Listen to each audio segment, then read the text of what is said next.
पनवेल, नवी मुंबई, रायगड परिसरातील बातम्या पाहण्यासाठी आमच्या मी साक्षीदार या यूट्यूब चॅनलला सबस्क्राईब करा।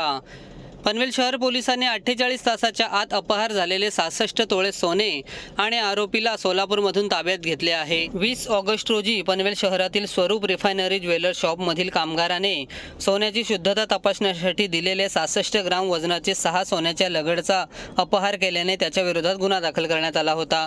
पोलिसांनी आरोपीला ताब्यात घेऊन 66 तोळे सोने जप्त केले।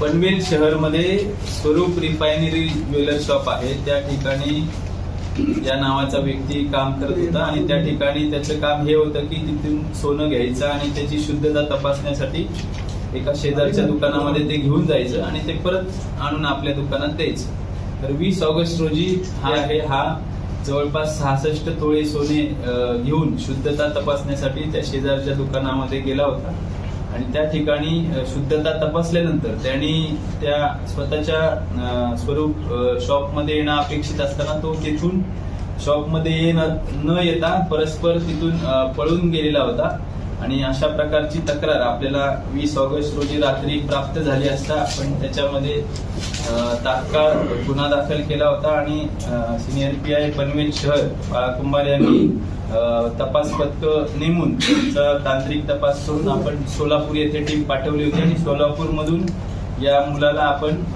संपूर्ण मुद्देमालासह अटक केलेली आहे आणि जवळपास 66 तोळे सोनं 66 लाख रुपयाचा मुद्देमाल आपण याच्यामध्ये रिकव्हर केलेला आहे। त्याच्यावर आणखी कुठले गुन्हे दाखल आहेत का आणि आरोपी अल्पवयीन आहे का?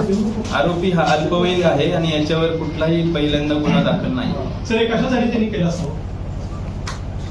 याच्यामध्ये आता गेले 8 महिने तो त्या ठिकाणी कामाला होता आणि त्याची परिस्थिती बघितली तर एवढी काय आर्थिक परिस्थिती चांगली नव्हती। मे बी त्याला ते सोनं बघून आमिष मिळाला असेल, लालसा उत्पन्न झाली असेल, त्यामुळे ते केलेलं। आणखी कोणता आरोपी याच्यात आहे सहभागी? याच्यामध्ये सध्या तरी एकच आरोपीचा सहभाग दिसून येतो। संपूर्ण मुद्देमाल हस्तगत करण्यात यश आलं म्हणायला हरकत नाही। हो, संपूर्ण मुद्देमाल 100% याच्यामध्ये मुद्देमाल आपण रिकव्हर केले।